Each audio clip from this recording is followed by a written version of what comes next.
কি মনে হচ্ছে এই নির্বাচন? দেখুন, আমি চাইব সারাদিন শান্তিপূর্ণ নির্বাচন হোক। মানুষ তার মতামতের জায়গা স্বাধীনভাবে দিক। মানুষ যাকে চাইবে, সংখ্যাগরিষ্ঠ মানুষ যাকে চাইবে সে পার্লামেন্টে যাবে, কিন্তু ভোট নিয়ে হানাহানি হবে না আশা করব।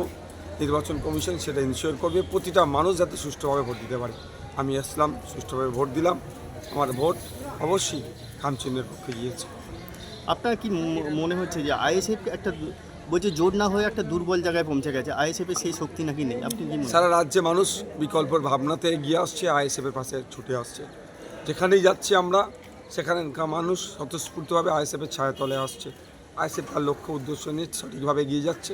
হ্যাঁ, যাওয়ার পথে যদি কেউ আইএসএফের সাথে হাত মেলাতে চায়, বিজেপি তৃণমূলকে পরাস্ত করার জন্য তাদের সাথে আমি হাত মেলাতে প্রস্তুত আছি, কিন্তু আত্মসম্মান বিকিয়ে দিয়ে নয়। আত্মসম্মান বজায় রেখে যে কোনো জোটে আমরা যেতে রাজি আছি, বিজেপি তৃণমূলকে হারাতে।